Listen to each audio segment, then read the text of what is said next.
Radio X.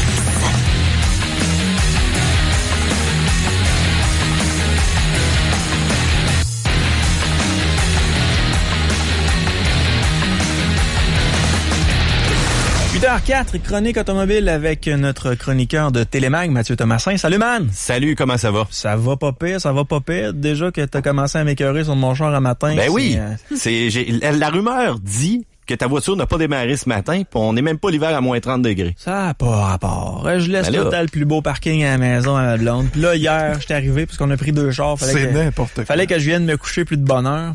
Là, je prends la peine de me stationner en billet, tu sais, pour pouvoir bien sortir une fois qu'elle va s'être stationnée dans le plus beau stationnement.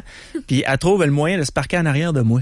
Donc là, pour pas que je puisse sortir. La seule solution que tu as trouvée, c'est de prendre son véhicule. J'ai pris son véhicule, ouais. T'es en retard ou... C'est clé de maison, fait qu'elle peut pas se sauver. Mais il me semble que ça prend quand même 30 secondes de déplacer son véhicule et prendre le tien. Ben oui. Hey, à 3h30 du matin, là, ça te tente de commencer à niaiser avec les jeux de clés, là? Peut-être pas, mais tu sais, c'est ça la vie de couple, Yannick, c'est de faire parfois des concessions. Tu t'adaptes. Ouais, rendre des services. C'est-tu le fun de se faire donner des conseils par un gars qui a jamais sorti avec une fille plus que 3 jours?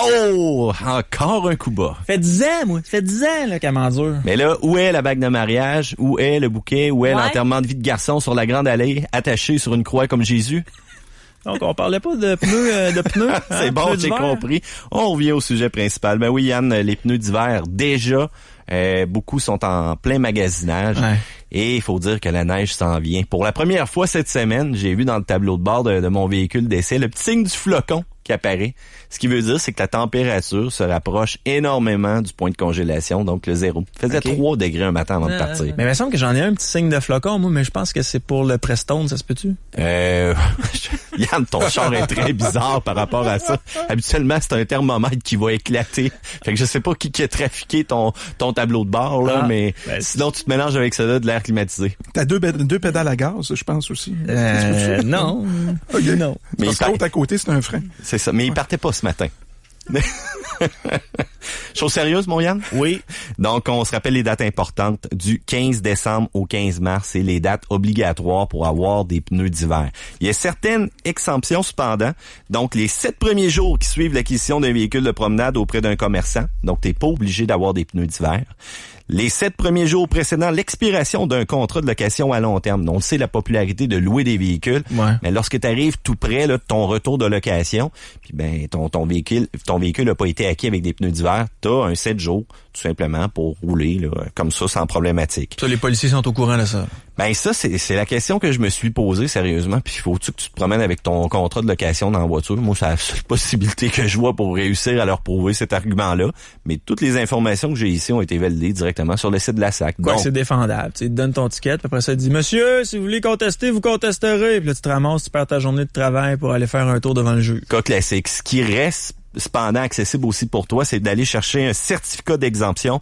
Donc vraiment, directement sur le site de la SAC, tu remplis ton numéro de plaque de ton véhicule, ton numéro de certificat et tu vas chercher une exemption de 7 jours. Là, tu as vraiment un papier qui te dit que tu peux rouler tout simplement sans pneus d'hiver. Mais ça, c'est vraiment lorsque tu t'en vas en Floride, dans un état, là, mettons, américain où est-ce qu'il fait beau, où est-ce qu'il fait chaud, ou encore que tu prévois justement te déplacer. Il faut pas oublier une chose, ça te prend 2 certificats. Un, premièrement, pour partir. C'est très rare que tu pars 2 jours en Floride puis tu remontes tout de suite après. Habituellement, tu restes minimum 1 semaine, minimum 2 semaines. Donc, ça te prend un certificat pour descendre et un certificat pour remonter. Et en passant, chose qui est très rare, ce certificat coûte rien là, présentement. Vous allez sur le site de la SAC, justement, j'ai fait le test hier avec mon véhicule.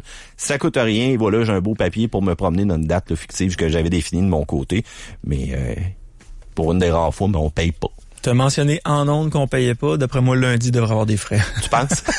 Ça se peut très bien de ce côté-là. Hey, écoute, c'est quand même pas si pire, mais il faut faire très attention. L'autre date aussi qui est très, très importante, on parle des fameuses dates pour avoir des crampons. Les crampons, c'est du 15 octobre au 1er mai. Donc, c'est vraiment les pneus qui sont munis de petits clous avec lesquels tu vas te promener. En passant, faites attention, si vous avez des stationnements qui sont en béton, ces petits clous-là vont faire des ravages, que ce soit dans votre garage ou dans votre stationnement intérieur de votre beau condo. Si vous voulez pas être détesté là, de tous vos voisins, faites bien attention, essayez de ne pas munir vos pneus de crampons. T'en penses quoi, les pneus à clous? Est-ce qu'on voit vraiment la différence? Énormément. Ouais. Sérieusement. Mais ça s'use pas rapidement. Moins rapidement. Ouais. Non, mais le clou lui-même, parce que... Le clou lui-même, du côté de nos routes, là, l'hiver, on va te dire une chose, c'est assez rare, me semble, qu'on roule constamment sur de la neige ou sur la glace. De la glace. Ça va être beaucoup approprié à une personne qui va avoir une conduite un peu plus en banlieue. Donc, en banlieue, on rencontre beaucoup de glace, on rencontre beaucoup de neige. Souvent, lorsqu'on remonte le soir, la fameuse charrue n'a pas eu le temps de passer. Ouais. À partir de là, un pneu qui va avoir des crampons avec des clous va travailler beaucoup plus efficacement dans la glace, va travailler aussi même lorsque ton pneu est bourré de neige. Donc, des fois, de la neige collante, de la neige vraiment dure, ton pneu va réussir quand même à traverser et aller chercher le mordant nécessaire pour quand même avancer assez rapidement. C'est sûr qu'en conduite urbaine, c'est très rare, premièrement, que c'est totalement embourbé. Mm-hmm. C'est très rare qu'il y ait de la glace noire partout. Donc, peut-être un peu moins approprié. Une personne qui a des clous sur son pneu va avoir une durabilité, une durée de vie un peu plus élevée. On parle d'environ un 15 à 19%. Donc, un petit 15$ des fois par pneu, un petit 20$ dépendant là, de votre garage. Puis à partir de là, c'est quand même un bon investissement. Moi, personnellement, je suis un vendu à ça. C'est sûr que côté des avantages, lorsque tu roules avec ça, t'as un son continuellement. Tu l'entends venir de loin. Ouais, c'est ça. On dirait que t'as ton bearing qui est fini. Puis si vous pensez rouler aussi les dates dépassées, la police, ça vous entend venir de loin là, quand il fait chaud avec des clous. C'est le seul petit désavantage. Il y en a beaucoup qui disaient, mais aussi lorsque t'es sur surface humide, ça a tendance vraiment à déraper, d'avoir des distances de freinage un peu plus longues. Faut pas oublier que lorsqu'on change pour les pneus d'hiver, il y a un temps d'adaptation. Le pneu est plus mou. Oui, tes distances de freinage sur le sec, peu importe quel pneu, ça va être beaucoup plus élevé. Ouais. Le pneu a tendance à se déformer. C'est uniquement dans des conditions très froides qu'il va garder là vraiment son intégrité, puis il va travailler de manière plus optimale. Moi, Dom, je m'étais fait dire que pour des pneus à crampons, là, des pneus à clous, pardon, c'était bien pour les tractions arrière. Pas vraiment. Comme les polices, là. Que ce soit intégral, que ce soit traction avant, que ce soit propulsion. C'est sûr, propulsion, en passant, c'est un must, là. Ouais. Si vous arrivez, là, dans la côte d'Abraham, là, puis un matin, là, la glace noire s'est installée, puis vous tentez de partir avec votre propulsion. Aujourd'hui, il y a tellement aussi de contrôle électronique de traction. Mm-hmm. Vous allez voir si vous n'êtes pas capable de le déverrouiller ou si vous savez même pas comment, vous allez pas mal rester dans la côte parce que le véhicule n'avancera pas. En passant, c'est pas mieux non plus de donner de l'accélération à 100% en plein milieu de la côte. Vous allez faire un show de boucan dans le temps de le dire. Vous allez passer au travers de la glace et vous allez rester là aussi. Bon, on met ça sur les capes. Comment? Oui, sur les capes pneus. Ça, c'est obligatoire en passant. Si vous avez des pneus à clous, on peut pas juste en mettre en arrière. Okay. Et ça prend vraiment en avant et en arrière sur le véhicule. C'est une loi, on l'a vu là directement dans les règles du côté de la SAQ. Je vous dirais que c'est quand même intéressant, pensez-y comme il faut, mais surtout si vous habitez en banlieue, là, que vous ayez un véhicule intégral de propulsion ou traction, placez ça sur vos pneus, vous allez triper, mais faites attention si vous êtes un maniaque du confort, un maniaque, là, moi je veux pas rien entendre dans mon véhicule, en passant, ça me fait toujours rire, là.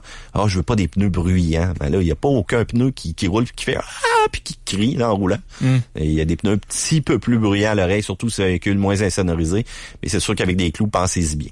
Au niveau de l'usure, là, oui. J'ai su un truc, moi, d'un vieux chinois. Truc du 25 cents. Il devait avoir 125 ans. Il avait une cigarette à l'oreille, une autre dans la bouche. Il est arrivé avec son 25 cents. C'est quoi exactement qu'il faut surveiller sur le 25 cents? Moi, je l'ai vu, là, il avait dit, non, c'est encore bon, ça. Bon, ce qu'il regarde, c'est avec le 25 cents, c'est si le nez là du fameux orignal, là, donc si ton pneu dépasse le nez, ou encore lorsque tu insères ton 25 cents avec la face, dans ton milieu de crampon, il regarde s'il y a de la gomme qui dépasse le fameux nez. Okay. Écoute, un petit gauge là, pour vraiment mesurer en 32e ce qui reste de tes pneus quinzaine de là, quand ça vient spécial, je pense que c'est 1,30 là. Fait que laisse faire tes 25 cents, là, c'est très peu précis premièrement, puis le monde lui prenne ça un peu n'importe où pour la mesure. Nous, on va vraiment avec un gauge en 32e, ça se calcule comme ça. Donc, bien souvent, un pneu à neuf va avoir, ça dépend énormément aussi du fabricant, peut avoir 12, 13, 14, dépendant avec les gros crampons, surtout en mode hors-route, on va voir souvent ça. Et lorsqu'un pneu va approcher vraiment sa fin de vie, surtout pour l'hiver, on parle d'un 5/32e. OK.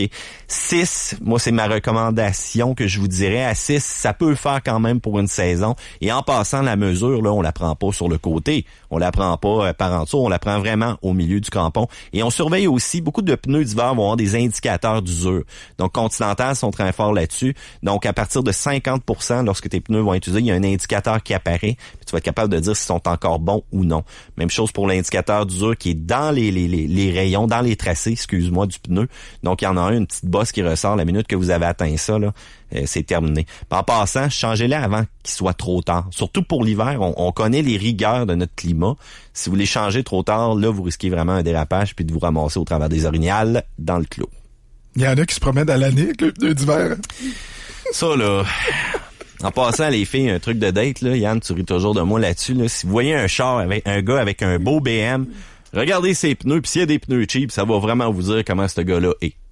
Il est cheap. Ouais? Ben oui. Oh. Sérieux. Puis s'il se promène avec ses pneus d'hiver en plus l'été, il est encore plus cheap que Il y en a cheap. un qui se sent cheap pas mal dans le studio. Ouais, là, c'est mon ami Yann, hein? Ouais, mais c'est mon char qui est en bas, parce que le char qui est en bas, c'est le mien aussi, là. Hein? J'ai 2 chars. OK. Celui-là, j'ai les pneus d'été. Sur l'autre, je pense que j'ai juste des pneus d'hiver, effectivement. Bon. Mais je suis pas cheap, pourtant. Ben, tu m'as toujours prôné le côté que ton Impala coûtait absolument rien, puis toi, tu voulais rien savoir des gros véhicules de luxe. Ça fait 10 ans que je t'en coupe, pas besoin de beau char. Dom, il est cheap? Il est cheap? Au moins, il laisse la belle voiture à sa copine. Hein? Au moins, ça. La galanterie, ma blonde est en sécurité. Ouais, mais elle était pas là la galanterie à matin, en tout cas, hein. Ou encore, c'était la batterie qui était pas là, ou l'alternateur, ou une courroie, ou tout simplement le moteur qui a décidé de dire, Yannick, je rends l'arme. Donc, le remisage là, des pneus, comment on fait ça? Très important de faire attention au remisage. Premièrement, c'est pas dans des conditions en dessous du balcon où est-ce que les petits crapauds vont se promener là avec la poussière, tout ce que tu veux. L'eau qui s'infiltre. incroyable. On voit ça souvent. Ouais, puis s'il vous plaît, là, nettoyez l'intérieur de vos pneus là avant de les poser, là, surtout si vous avez de l'eau, de l'humidité, c'est vraiment pas très bon. Il faut dire aussi que les caoutchoucs, si on les expose au soleil, à l'annonceur après, puis dans des conditions extrêmes, on va avoir des pneus qui vont avoir tendance à craquer. Donc, dans des sacs, à l'intérieur d'une pièce qui est quand même assez tempérée. Si vous n'avez pas de pièce tempérée, allez-y tout simplement avec un remisage que vous offrira votre garage. Faire attention aussi à vos roues, vos jantes d'alliage, autrement dit, ou encore vos roues d'acier. Nettoyez-les avant de mettre ça dans votre cabanon. Si vous les laissez toutes sales, encore une fois humides, avec plein de sel ou encore de calcium que l'hiver va avoir déposé dessus, vous allez avoir des problématiques. Ça va rouiller prématurément. Puis si ça rouille, ça se déforme. Si ça se déforme, c'est difficile à balancer. Et à partir de là, votre garagiste vous aimera pas. On voit ça aussi très souvent sur les Macs. Donc les jantes d'hiver, si vous les nettoyez pas, vous les remisez dans des sacs humides. Vous allez rouvrir ça l'année d'après, puis ça va tout être boursouflé. Donc vraiment, le fini va avoir été attaqué. Puis encore une fois, vous allez vous promener avec des jantes qui sont pas belles. Bon, il y en a qui sont pas très maniaques d'esthétique l'hiver, là, on se casse pas la tête. Mais un gars comme moi, ça l'aime ça propre. Donc les jantes, faut les nettoyer, faut les entretenir. Puis à partir de là, on va avoir moins de problématiques. C'est ça. Mais ça peut être dangereux lorsqu'on les regonfle là, pour la saison d'après. Tu sais, on voit souvent ça, les gars avec des pneus de vanne là, qui ont peut-être été mal entreposés, qui arrivent le gars devient sourd d'une oreille ou... ça, on appelle ça des explosions de pneus. Là. Ouais. Je te dirais là, que c'est très, très rare que j'ai vu ça. C'est vraiment des fois... J'ai vu des vidéos de ça. Ouais, mais les gars, des fois, ils partent les machines. Les vieilles machines, là, dans le temps, là, tu partais là, la pression, là, puis tu te revirais, puis le pneu continuait à gonfler. Il n'y avait pas de limite. Aujourd'hui, c'est tellement rendu électronique que tu appuies pour gonfler le pneu avec la machine, puis voilà, elle va arrêter à telle pression. That's it, that's all. Donc, tu n'auras pas de possibilité de dépasser ce que le manufacturier recommande, puis d'avoir vraiment une explosion comme ça. Parce qu'un pneu à 30 PSI, là, ça génère pas une si grosse explosion que ça. Les pneus de vanne, là, c'est sûr que là, dans ce que tu as vu dans tes vidéos, c'était assez extrême. Et en passant, on oublie là, le bon vieux truc là, de l'aérosol, là, puis d'allumer une flamme là pour vraiment avoir son pneu là qui va être collé au rim. On voit souvent ça en mode hors route là, mais non là, faites pas ça là, ça c'est jobber, puis ça c'est redneck pas mal.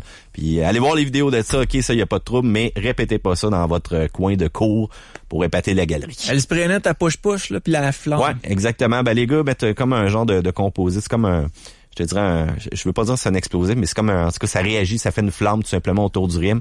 Puis à partir de là, ben, quand il allume, le pneu va tout simplement, avec un mouvement, tu sais, l'air, avec le feu, l'air va disparaître, puis le pneu va aller se coller directement à la jante.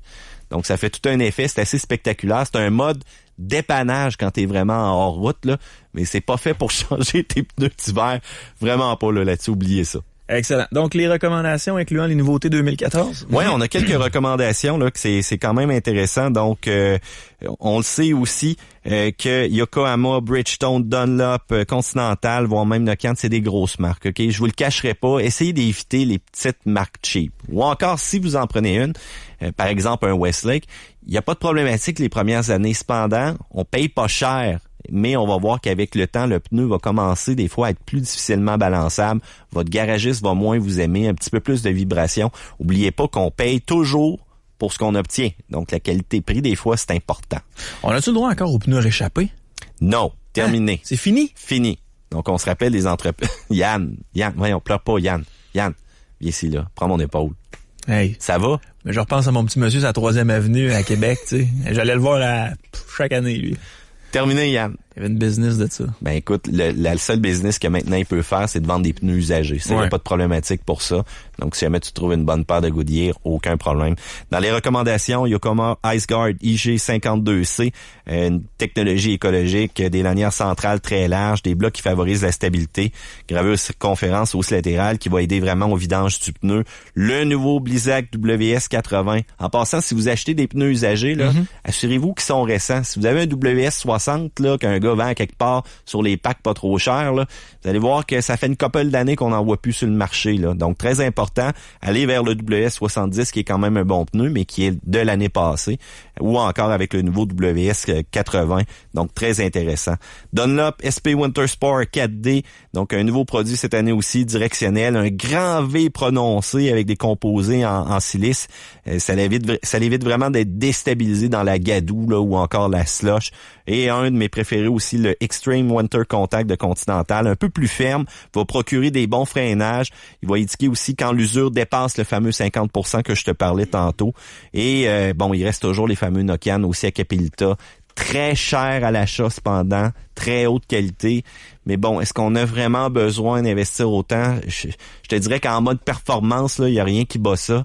Cependant, le portefeuille fait très mal lorsqu'on achète ces pneus-là. Donc, si jamais vous voulez un classique, un Pirelli Winter Carving Edge unidirectionnel, un peu bruyant lorsqu'il est clouté, parfait pour des tractions intégrales, une technologie un petit peu plus ancienne, mais vous allez le payer aussi moins cher, puis vous allez avoir quand même une grande qualité de pneus.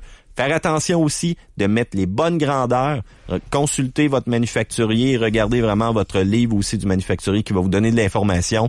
Ouvrez la porte de votre véhicule du côté conducteur pour voir la grandeur exacte qu'il faut mettre sur votre véhicule. Combien de fois je vois une personne qui a acheté un véhicule usagé et les pneus ne sont même pas la bonne grandeur.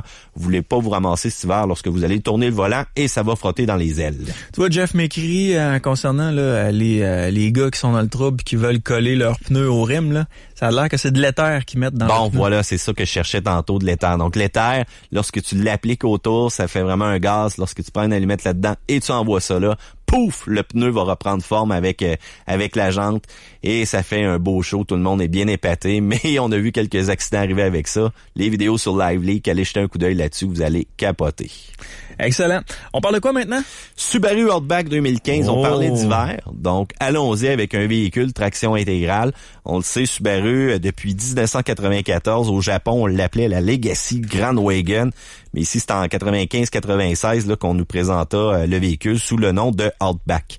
Et Yann, j'ai une question pour toi, la question de la semaine.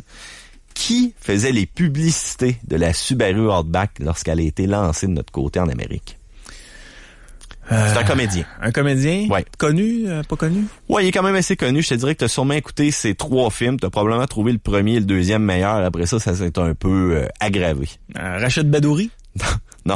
Ah, lui, ses 3 films étaient poches. Ils sont chauds aussi. Non! OK. Je l'ai pas vu, son show. Non, en tout cas, on n'embarquera pas là-dedans. Non, écoute, je te donne un autre indice. C'est un Australien. Donc, il jouait le rôle d'un grand aventurier qui s'en venait dans une ville urbaine. Non, c'était pas un Québécois. OK, c'est... j'ai sa face, là. Il a fait Gladiateur, c'est ça? C'est lui qui faisait Gladiateur? Retourner loin. Je vais te donner la réponse parce que là, on s'écarte vraiment. Crocodile Dundee, Paul Hogan. Tu l'aurais pas eu, hein? Non. Donc, c'est lui qui faisait vraiment les publicités. Je t'enverrai un lien, là, si tu veux le mettre sur la page. Donc, c'est lui qui faisait les publicités de la Subaru Outback. Puis, justement, dans les premières pubs, on le voyait se promener dans la brousse australienne et semer n'importe quel véhicule, un Ford Explorer, un Cherokee, un Blazer, en disant, ah, ben oui, ma Subaru tient beaucoup mieux la route qu'un Blazer. Puis là, ben, tu voyais les vieux brigands, là, qui prenaient de clos avec ça. C'était quand même très drôle. Subaru voulait peut-être aller chercher le côté aventurier des gens urbains. Donc, ça matchait un petit peu avec le film. Donc, c'était quand même pas si pire. L'essai L'essai qu'on a fait, c'est la 3.6R de la Subaru Outback, nouvellement redessinée pour 2015. Lorsqu'on regarde l'extérieur, c'est vraiment un look bombé. On a quelques finitions plastiques dans le bas de caisse, mais c'est ça qui permet de donner son style aventurier, son style hors route. On sait quand les branches vont frotter vraiment sur la partie du bas, il y a pas de problématique, c'est pas du métal, c'est vraiment du plastique. Les énormes feux anti-brouillard, ça c'est typique à Subaru. Lorsqu'on regarde ça, c'est quand même gros, ça donne une bonne puissance d'éclairage. Ils sont même directionnels en option. Est-ce qu'ils ont bien su s'adapter, Subaru? J'ai l'impression des fois qu'ils innovent pas sur le design d'année en année. C'est tout le temps la même chose. Conservateurs. Ils sont très conservateurs avec ce qu'ils ont vécu. Tu sais, on a parlé de la WRX qui garde des formes un peu... On sort pas, on prend pas notre crayon pour dessiner quelque chose de vraiment extravagant. On reste beaucoup conservateur aussi avec la technologie qu'on a. Mais à quelque part, c'est un gage qui est quand même assez sûr pour Subaru. Mais oui, effectivement, on perd un petit peu d'adeptes qui aimaient vraiment le côté, là, le look racé, le look un peu plus boy racer, si on veut. C'est là, c'est un look BCBG. Ouais, classique, ce serait pas le terme. J'emploie vraiment conservateur, un peu plus baby boomer style. Tu sais, quelqu'un de 40-50 ans va trouver encore ça intéressant, surtout quand on regarde un Legacy, surtout quand on regarde un Impreza de base. Le look a été beaucoup critiqué, avec raison. Je pense que Subaru doit nous sortir quelque chose d'un peu plus extravagant ou encore de répartir sa gamme pour vraiment cibler les jeunes avec un modèle et cibler les plus vieux avec d'autres, mais tenter d'être... Ça n'enlève rien aux qualités du véhicule. C'est ça qui est le pire. C'est tellement un véhicule qui est bien adapté pour nos hivers, qui va offrir une économie d'essence qui est décente, qui va offrir un côté pratique. On le sait, on utilise beaucoup le côté wagon, le côté hatchback, le côté espace, le côté aventurier. Oui. Et je pense qu'on score quand même avec la Outback de ce côté-là. Juste à regarder aussi le côté, on voit les pneus avec un profil un peu ballon, 225-65-17, un Bridgestone Dweller HP. Ça va permettre quand même d'avoir un bon roulement, une bonne économie d'essence, pas trop de résistance, mais d'être capable de sortir puis d'avoir quelque chose aussi d'intéressant en mode hors route. Le porte-bagages omniprésent, très gros, capable de prendre des grosses charges aussi de 68 kilos. C'est loin d'être une compacte, c'est pas tout à fait une intermédiaire. On pense aussi en compétition avec le Volvo XC70, c'est 10 pouces de plus long qu'un CR-V ou d'un RAV4, donc automatiquement, attendez-vous à avoir énormément d'espace. Ça se rapproche beaucoup aussi d'un Audi Allroad, mais là, l'Audi Allroad, c'est tellement rare, là. Bonne chance aussi pour en trouver un usagé. Puis côté look extérieur, ce qui se démarque aussi, c'est la garde au sol, donc vraiment un 8,7 pouces de hauteur. L'intérieur complètement revu, les matériaux de plastique beaucoup mieux, facile d'entretien, commande intuitive partout dans l'habitacle, c'est très confortable. Yannick, t'aimerais là, ce côté banc large là. Donc ça, il n'y a pas de problématique. Où est-ce que ça joue encore très mal, c'est le côté technologie, le côté radio. Qui est encore d'une piètre qualité. Il aurait fallu peut-être aller en option avec le système de 12 enceintes là, du Harman Kardon. Là, 576 watts de puissance, ça aurait été popé. Tu me trouves chialeux là-dessus, mais sérieusement, j'ai rarement vu un radio d'aussi piètre qualité. Puis t'es obligé de lever le son, puis que tu parles encore à côté comme si t'avais rien été, trop d'aigus. On y va avec l'ajustement des fréquences. Quand est-ce qu'on a vu ça avec un ajustement de fréquence? Du temps d'hertz pour les bases. Là, il y a comme 8 ajustements, rien à faire avec ça. Puis d'autant plus là que le système de Subaru, le fameux Starlink, là, c'est comme une interface électronique. Mm-hmm. Ça te permet de relier ton téléphone, d'avoir des nouvelles en passant. C'est plus inutile là, d'un écran de radio, d'avoir des nouvelles en roulant. Là, quand je suis en lumière rouge, au pire, m'a faire comme toi, Yann, m'a prendre mon téléphone, puis en petite cachette, là, je vais essayer de regarder mes nouvelles. Mais non, l'interface est totalement mauvaise là-dessus. Mais je comprends pas, Mathieu. Là. On peut pas diffuser des nouvelles sur l'écran du char. Ça se fait. Ben voyons. Ben pas en roulant, mais en étant en lumière rouge, le système s'active, tu peux regarder tes nouvelles. OK. Mais c'est très lent. Sinon, en roulant, c'est bloqué. En roulant, c'est bloqué. Ah, c'est au moins ça. Au moins, ils ont pensé. C'est ça, mais au moins, t'as la météo qui est accessible en tout temps. Donc, t'appuies sur Apps, t'appuies sur Météo, et voilà, c'est quand même pas si pire. Mais non, écoute, l'intérieur est quand même très bien. Surtout les places arrière, lorsque t'es assis, c'est un lazy boy, tu peux t'ajuster, pas de problématique. Puis t'as des déclencheurs aussi, que ce soit à partir du coffre ou à partir du côté des bancs, pour vraiment aller chercher ton espace de cargo maximal. Moteur transmission, j'avais le 3.6 litres, 256 forces, 247 livres de couple. Le fameux moteur à plat de Subaru, donc vraiment un mouvement horizontal des pistons, un centre de gravité qui est plus bas. Stabilité, moins de vibration. On dit qu'on a amélioré l'économie, mais encore là, c'est pas si extra que ça. Non. La CVT fait quand même un excellent travail. Sérieusement, Subaru la coche, un gros A+, là, pour la transmission CVT en mode manuel, 6 vitesses simulées. Ça répond je te le dis, là, t'appuies sur l'accélérateur, paf, c'est déjà prêt. Puis ça, on aime ça d'un véhicule. On n'aime pas avoir un temps mort avant d'avoir une accélération planifiée, surtout quand t'es mal pris sur l'autoroute.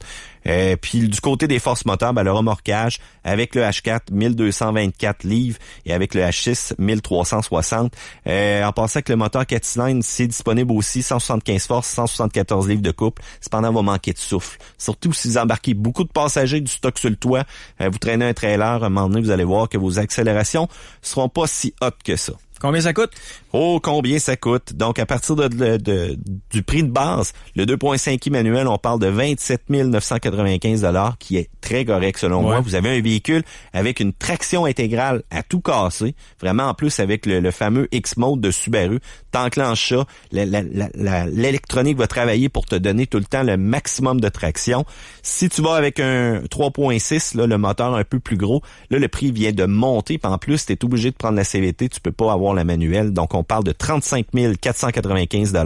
Puis si tu es un fou et tu veux mettre le groupe techno là, pour vraiment avoir toute technologie d'aide à la conduite, donc là, on parle de 40 095 $. Donc là, ça commence à être un petit peu cher à mon goût. Là, c'est un bon investissement. Ouais, mais on parle quand même d'un design qui est conservateur. Tu sais, il n'y a pas d'extra, il n'y a pas de flafla. Mais c'est un véhicule qui a de l'espace de chargement parfait pour une famille qui veut pas de caravane ni d'un SUV identique, parce qu'on sait les SUV, il y en a un paquet sur la route avec des capacités hors route impressionnantes, un prix qui est abordable, surtout si on y va avec le modèle de base. C'est parfait pour les 4 saisons de climat, puis surtout pour ceux qui préfèrent les activités de plein air que de rester assis dans leur divan à rien faire. Ah, c'est bien dit. C'est bien dit, hein? Hey, maintenant que Véro n'est plus la célibataire la plus recherchée en ville, vas-tu l'inviter à ton émission de télé? Comment ça, matché? Ben oui. Mon cœur est j'ai brisé. parlé avec le chasseur. Le chasseur? Dit, comment t'as fait ça? Il dit, garde, Yann, ça faisait plusieurs mois que je la surveillais, elle passait tout le temps dans les mêmes trails. Ah, c'est un prédateur. Un chasseur. Un chasseur, OK. Donc, elle passait tout le temps dans les mêmes trails. Il s'est caché dans l'eau d'un arbre. Puis quand elle est passée, ben il a sauté de sa branche, puis il a réussi à l'attacher. C'est l'odeur qui l'a allumé? Peut-être. Ouais, c'est romantique, hein, tout ça. Wow! Bon, ben écoute, Véro, on comprend pourquoi tu es fatigué ce matin, pourquoi tes fins de semaine sont plus dures, hein? Exact. Fait que quand est-ce que tu l'amènes faire la télé, là? Ben, je peux pas. Matché. Pis ça. Non, écoute, là, je peux pas, là. Véro, le premier match, sais-tu chauffer un VTT, un 4x4? Hey, s'il te plaît, oui. Elle pourrait montrer qu'elle sait chauffer à la cloche. Mais écoute, Yann, je veux pas me vanter, mais je t'annonce que j'ai une nouvelle co-animatrice, là, et qu'elle casse des cœurs littéralement pour Action Motorsport. Tu vas pouvoir la voir cette semaine, d'ailleurs. C'est quoi son nom? C'est qui? Ouais. Caroline Lavallée.